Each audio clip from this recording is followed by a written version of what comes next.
नमस्कार, मैं हूं मोहित चौधरी और आप सभी का स्वागत है इस बुलेटिन में। रुक करते हैं उन तमाम खबरों का जो आपके लिए हैं जरूरी।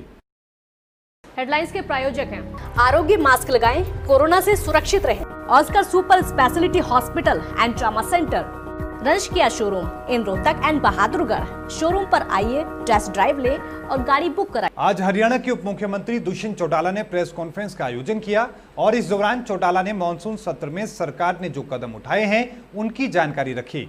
इस दौरान चौटाला ने कहा कि हरियाणा के लिए सरकार ने कई बिलों को पारित किया है। चौटाला ने विपक्ष के सवाल जो पूछे गए थे उनकी जानकारी भी दी। चौटाला ने कहा कि जिसे लोग शराब घोटाला कह रहे हैं उसको लेकर सरकार ने कदम उठाया है और चौटाला ने यह भी कहा कि सरकार ने 2020 और 21 के पहले क्वार्टर में 262.98 करोड़ रुपए ड्यूटी के तौर पर वसूल किए हैं और 74.80 करोड़ रुपए कोविड सेस के नाम पर वसूल किए हैं। आपको बता दें कि बीते रोज मॉनसून सत्र की शुरुआत हुई थी जिसे एक ही दिन के लिए रखा गया था। कोरोना की वजह से सरकार ने सत्र को सिर्फ एक दिन चलाने का फैसला किया था, जिसको लेकर भी सदन में जमकर विपक्ष का हंगामा रहा और सरकार पर घोटाले छिपाने के लिए सत्र छोटा करने का आरोप भी लगा।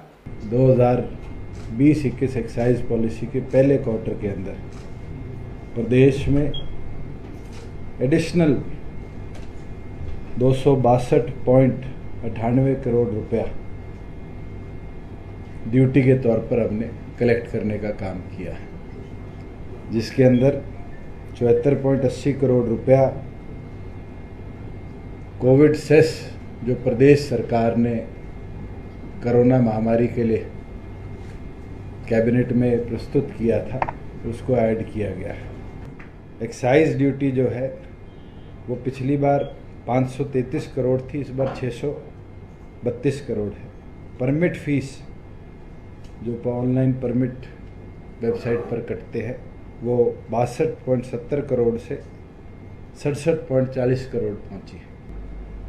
लोग बारी बारी घोटाला कह रहे हैं। अगर घोटाला हुआ होता तो क्या एडिशनल आपका स्टॉक बिकता? पिछले वर्षों के कंपैरेटिव इतना इंक्रीज आपको दिखता? केवल मात्र शक्ति है और उस शक्ति से कहीं ना कहीं कई लोग दुखी, और जो लोग दुखी हैं उनको कहीं ना कहीं उनका दुख ये छलकता है। हरियाणा का मॉनसून सत्र बेहद हंगामेदार रहा। इस दौरान महम से निर्दलीय विधायक बलराज कुंडू ने भी सरकार पर सवाल दागे। बलराज कुंडू विधानसभा में मोदी सरकार के नए अध्यादेशों पर चर्चा करवाने की मांग कर रहे थे, लेकिन कुंडू का यह प्रस्ताव खारिज कर दिया गया। मनोहर लाल सरकार ने कहा कि ये अध्यादेश केंद्र सरकार के हैं, इससे हरियाणा सरकार का कोई लेना देना नहीं है। केंद्र ने भी राज्य से इन पर कोई सुझाव नहीं मांगे हैं, इसलिए विधानसभा में इस पर चर्चा करवाने का सवाल ही नहीं उठता। इस बात से नाराज होते हुए जाटलाइन रोहतक की महम सीट से विधायक ने कहा कि हरियाणा कृषि प्रधान प्रदेश है, हमें सदन तक पहुंचाने में किसानों के वोट का सबसे बड़ा योगदान मिलता है। 80% वोट हमें किसानों के ही मिले हैं। ऐसे में उनसे जुड़े अध्यादेशों पर चर्चा क्यों नहीं होनी चाहिए? उनका ध्यान आकर्षण प्रस्ताव नामंजूर करना समझ से परे है। विधानसभा में इन अध्यादेशों पर चर्चा भले ही नहीं हुई हो, लेकिन उन्होंने सदन से बाहर किसानों के हित में अपनी बात रखी। कुंडू ने कहा कि एक और अध्यादेश को लाए जाने की जरूरत है जिसमें न्यूनतम समर्थन मूल्य से नीचे फसल खरीद पर कानून, सजा और जुर्माने की व्यवस्था हो। उसके साथ कोई ट्रेडर धोखा न करने पाए। मेरे इस प्रदेश की मैं अपनी बात करूंगा, एक किसान ऐसे टेरर के माहौल में आज बैठा है और वो हमारी तरफ देख रहा है। आज के इस हाउस में बड़ी बड़ी उम्मीदें, सोशल मीडिया में पढ़ रहा था कि 3 अध्यादेश के ऊपर आज ये सारे 90% हमारे ये साथी जो यहाँ बैठे हैं, जो आज चले गए, कुछ हम बैठे हैं, जिनको यहाँ भेजने में किसान का बहुत बड़ा हाथ है और उसकी वोट के माध्यम से हम यहाँ पहुंचे हैं कि एग्रीकल्चर का जो चैप्टर है वो स्टेट का है और ये संघीय ढांचा, उसके ऊपर बहुत बड़ा एक क्वेश्चन मार्क लगा है। इस बात को यहां ना रख। चंडीगढ़ थाना 11 क्षेत्र एरिया के अंतर्गत अधजला शव मिलने से सनसनी फैल गई, जिसकी सूचना तुरंत पुलिस को दी गई। मौके पर पहुंची पुलिस ने शव को कब्जे में लेकर पोस्टमार्टम के लिए सेक्टर 16 के अस्पताल में भेज दिया। अभी तक मृतक युवक की कोई पहचान नहीं हो पाई है। मृतक युवक की उम्र 25 से 30 साल के बीच में बताई जा रही है। फिलहाल पुलिस ने मामला दर्ज करके अपनी जांच शुरू कर दी है। जानकारी के मुताबिक पता चला है कि सुबह करीब 8:30 बजे वन विभाग के चौकीदार महेंद्र राम और मुकेश धनास स्थित लोक रोड पर अपनी ड्यूटी कर रहे थे। इस दौरान उन्हें बदबू आने लगी तो उन्होंने जाकर देखा तो जंगल साइड एरिया में एक युवक का शव पड़ा हुआ मिला। देश में आज कोरोना संक्रमण के मामलों में सबसे बड़ी उछाल दर्ज की गई है। एक दिन में 75,000 से ज्यादा कोरोना के मामले सामने आए हैं। स्वास्थ्य मंत्रालय के ताजा आंकड़ों के मुताबिक पिछले 24 घंटों में कोरोना के 75,760 नए मरीज सामने आए हैं और 1,023 लोगों की मौत हो गई। तो वहीं हरियाणा में कोरोना वायरस के आंकड़ों में जबरदस्त रफ्तार देखने को मिली है। नए मामलों के मिलने के आंकड़े ने 1,300 की संख्या को पार कर दिया है। जहां 1,397 नए मामले सामने आए हैं, वहीं ठीक होने वाले मरीजों की संख्या 1,117 रही और 11 लोगों की मौत हो गई, जो रिकॉर्ड है। और प्रदेश में कुल 58,500 कोरोना के संक्रमित अब तक मिल चुके हैं। और इसी के साथ आपको ये भी बता दें कि 9,758 केसों में अभी भी उनका इलाज चल रहा है। हरियाणा प्रदेश में बीजेपी सरकार ने अनुसूचित जाति को दाखिला प्रक्रिया में अपने स्तर पर 2 हिस्सों में बांट दिया था। सरकार ने इसे एससी और डीआरसी कैटेगरी में बांट दिया था, जिस पर हाई कोर्ट ने स्टे का आदेश दिया है। जिसके बाद एमडीयू यूनिवर्सिटी के साथ साथ सभी शिक्षण संस्थानों में ऐसी कैटेगरी बांटकर जो सूची बनाई है, उसको तुरंत प्रभाव से इस मेरिट सूची को रद्द करके नए सिरे से बनाए जाने की मांग की है। डॉक्टर अंबेडकर मिशनरीज विद्यार्थी एसोसिएशन के अध्यक्ष विक्रम टुमोलिया ने लिखित में महर्षि दयानंद विश्वविद्यालय रोहतक के कुलपति राजवीर सिंह लोहान को मांग पत्र सौंपा है और हाईकोर्ट के दिए गए स्टे के आदेश से अवगत कराया है कि हरियाणा सरकार ने अनुसूचित जाति वर्ग के 2 भागों में अपने स्तर पर बांट दिया था। जो दाखिला प्रक्रिया में एक ही वर्ग से होने के बाद भी अलग अलग सीटों का विभाजन दाखिला प्रक्रिया के लिए दिया था, उसे तुरंत प्रभाव से रद्द किया जाना चाहिए। हरियाणा प्रदेश के विश्वविद्यालयों में भारतीय जनता पार्टी सरकार ने और आरएसएस ने मिलकर अनुसूचित जाति वर्ग को तोड़ने का प्रयास किया गया था और तोड़कर जो अनुसूचित जाति वर्ग के जो छात्र थे उनके दाखिले एससी और डिप्राइव्ड सेक्शन के आधार पर करने का प्रयास किया था। लेकिन माननीय हाई कोर्ट ने इसके ऊपर तुरंत प्रभाव से रोक लगाकर इसको न्याय देने का काम किया कि जातियों में जातियां नहीं बढ़ सकती। इसलिए आज हमने माननीय कुलपति महोदय जी को जो आगे कल मेरिट लिस्ट जो जारी होने वाली है उस पर रोक लगाकर और ये डिप्राइव्ड और एससी कैटेगरी को एक कर मेरिट बनाने का हमने अनुरोध किया है।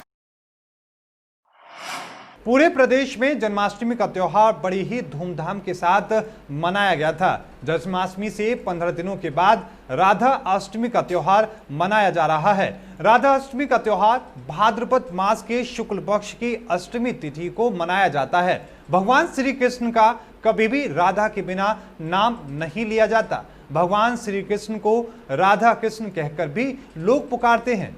पंडित सुनील शास्त्री ने बताया कि भगवान कृष्ण की पूजा राधा रानी के बगैर अधूरी मानी जाती है। मान्यताओं के अनुसार जन्माष्टमी के दिन राधा की पूजा के बिना व्रत अधूरा माना जाता है। इस अवसर पर पंडित सुनील शास्त्री ने वैदिक मंत्रों के द्वारा राधा कृष्ण की पूजा अर्चना की और मंदिर के प्रांगण में पौधारोपण कर लोगों को पर्यावरण बचाने का संदेश दिया। लोगों को कोरोना से बचने के लिए मास्क और सोशल डिस्टेंसिंग का पालन करने के लिए भी जागरूक किया गया।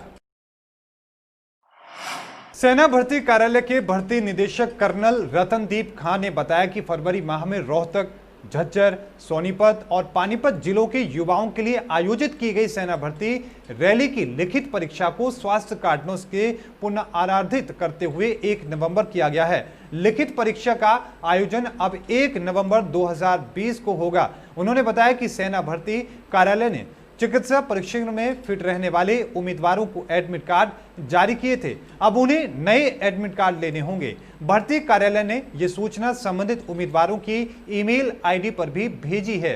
चिकित्सा परीक्षण में सफल रहने वाले उम्मीदवार निर्धारित कार्यक्रम अनुसार भर्ती कार्यक्रम में अपने पुराने एडमिट कार्ड जमा करवाकर नए एडमिट कार्ड प्राप्त कर सकते हैं। निर्धारित कार्यक्रम के अनुसार RMDC 1000 से 1340 तक 17 अक्टूबर को और 1341 से 1680 तक 18 अक्टूबर को, 1681 से 2020 तक 19 अक्टूबर को, 2021 से 2360 तक 20 अक्टूबर को और 2361 से 2700 तक 21 अक्टूबर तक, 2701 से 3040 तक 22 अक्टूबर तक एडमिट कार्ड मिलेंगे। प्रदेश में लगातार बढ़ती आपराधिक घटनाओं के चलते महम में एक युवक की गोली मारकर हत्या करने का मामला सामने आया है। महम तहसील में स्थित गांव खरेंटी के युवक जय भगवान की अज्ञात युवकों ने गोली मारकर हत्या कर दी। मौके पर पहुंची FSL की टीम ने वारदात की जांच की और पुलिस ने अपराधियों को जल्द पकड़ने का दावा किया है। खबरों के प्रायोजक थे Pramod trading company, tiles, sanitary ware, Ghanipura, Jhajjar road, Rohtak. Asian colour coated Ispat limited. Be Fast Fit, India's fastest growing fitness chain, now at Rohtak D Park. Corona महामारी से लड़ने के लिए आरोग्य मास्क लाया है आपके लिए सबसे आधुनिक मास्क। इसके साथ ही आपको मिलेगी आधुनिक PPE किट, वो भी बहुत ही सस्ते रेट पर। contact@arogyamask.com पर जाएं और हमसे संपर्क करें या फिर www.arogyamask.com से जुड़े। इसके साथ ही आप हमें कॉल कर सकते हैं। हमारा पता है Anand international, plot number 181, sector 25, Panipat, Haryana.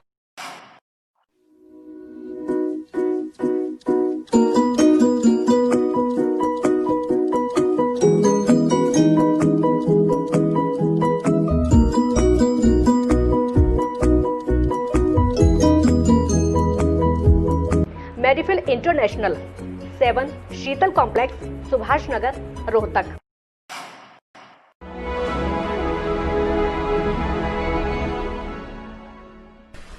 चाचा, आपने नया घर बनवाया है तो घर की छत पर कौन सी शीट लगवाई है?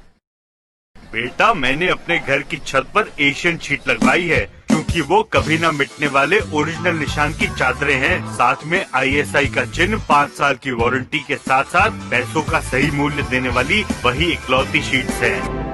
क्योंकि नाम नहीं, पहचान जरूरी है।